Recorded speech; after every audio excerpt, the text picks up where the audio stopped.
Hello, എല്ലാവർക്കും സ്വാഗതം.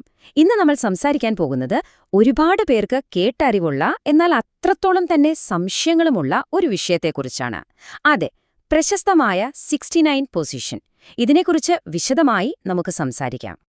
ഏതൊരു ലൈംഗിക വിഷയത്തെക്കുറിച്ച് സംസാരിക്കുന്നതിനു മുമ്പും ഏറ്റവും പ്രധാനപ്പെട്ട ഒരു കാര്യത്തിൽ നിന്ന് തന്നെ തുടങ്ങണം, അല്ലേ? അതാണ് പരസ്പര സമ്മതം. ഈ സ്ലൈഡിൽ കാണുന്നതുപോലെ പങ്കാളികൾ രണ്ടുപേർക്കും ഒരേപോലെ താൽപ്പര്യമുള്ള കാര്യങ്ങൾക്ക് മാത്രം മുൻഗണന കൊടുക്കുക. അതാണ് എല്ലാത്തിന്റെയും അടിത്തറ. അപ്പോ എന്താണ് ഈ 69 പൊസിഷൻ? ഒരുപക്ഷെ എല്ലാവർക്കും ഇതിന്റെ ഒരു ഏകദേശ രൂപം അറിയാമായിരിക്കും. എന്നാലും നമുക്കതിന്റെ ബേസിക്സിലേക്കൊന്ന് പോകാം. വളരെ സിമ്പിളായിട്ട് പറഞ്ഞാൽ, ഒരേ സമയം രണ്ടുപേർ അങ്ങോട്ടും ഇങ്ങോട്ടും ഓറൽ സെക്സിൽ ഏർപ്പെടുന്നതിനെയാണ് 69 പൊസിഷൻ എന്ന് പറയുന്നത്. ഇതാണ് അതിന്റെ ഏറ്റവും അടിസ്ഥാനപരമായ നിർവചനം. ശരി, എന്തുകൊണ്ടാണ് ഈ ഒരു പൊസിഷൻ ഇത്രയധികം ഫേമസ് ആയത്? സിനിമകളിലും പോപ്പ് കൾച്ചറിലുമൊക്കെ നമ്മളിത് സ്ഥിരം കാണാറുണ്ടല്ലോ. എന്തായിരിക്കും അതിന്റെ പിന്നിലെ ആ ഒരു രഹസ്യം? ഇതിന്റെ പ്രധാന ആകർഷണം എന്താണെന്ന് വെച്ചാൽ, ഒരേ സമയം സുഖം കൊടുക്കാനും അതേസമയം തന്നെ സ്വീകരിക്കാനും പറ്റുന്നു എന്നുള്ളതാണ്.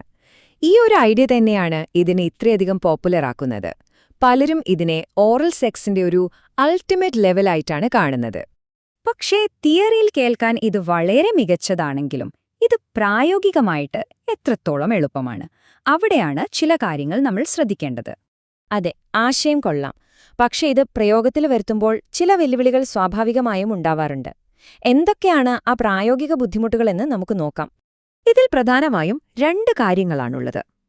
ഒന്ന്, നമ്മുടെ ശ്രദ്ധയും അതുപോലെ നിയന്ത്രണവും നഷ്ടപ്പെടാനുള്ളൊരു സാധ്യത. രണ്ടാമത്തേത്, ശാരീരികമായ ചില അസ്വസ്ഥതകൾ. ഇതൊന്ന് വിശദീകരിക്കാം.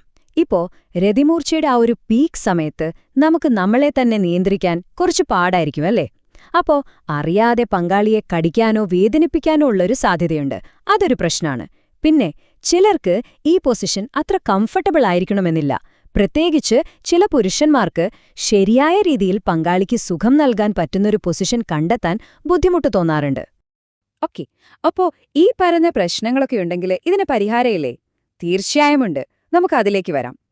ഇവിടെയാണ് കുറച്ച് ക്രിയേറ്റിവിറ്റി ആവശ്യമായി വരുന്നത്. ശാരീരികമായ ചെറിയ ബുദ്ധിമുട്ടുകളൊക്കെ ഉണ്ടെങ്കിൽ പങ്കാളികൾ തമ്മിൽ സംസാരിച്ച് രണ്ടുപേർക്കും കംഫർട്ടബിളായ രീതിയിൽ ചെറിയ മാറ്റങ്ങൾ വരുത്തിയാൽ മതി. അത് എളുപ്പത്തിൽ പരിഹരിക്കാവുന്നതേയുള്ളൂ.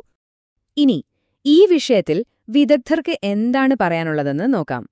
അവരുടെ അഭിപ്രായത്തിൽ ഏത് സന്ദർഭത്തിലാണിത് ഉപയോഗിക്കേണ്ടതെന്ന് മനസ്സിലാക്കുന്നതാണ് ഏറ്റവും പ്രധാനം.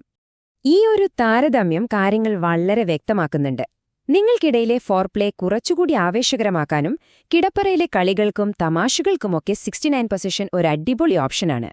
പക്ഷേ നിങ്ങളുടെ ലക്ഷ്യം കൃത്യമായി ഓർഗാസമാണെങ്കിൽ പലപ്പോഴും ഇതിലും നല്ലത് ഓരോരുത്തരായി ഊഴമെടുത്ത് ഓറൽ സെക്സ് ചെയ്യുന്നതായിരിക്കും. അതാണ് കൂടുതൽ ഫലപ്രദമെന്നാണ് വിദഗ്ധർ പറയുന്നത്. അപ്പൊ അവസാനം നമ്മൾ എത്തുന്നത് തുടങ്ങിയിടത്ത് തന്നെയാണ്.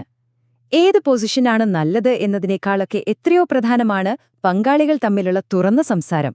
ഓർക്കുക, നല്ലൊരു ബന്ധത്തിന്റെ അടിസ്ഥാനം ഏതെങ്കിലും ഒരു പൊസിഷനല്ല, മറിച്ച് പരസ്പരമുള്ള മനസ്സിലാക്കലും ശരിയായ ആശയവിനിമയവുമാണ്.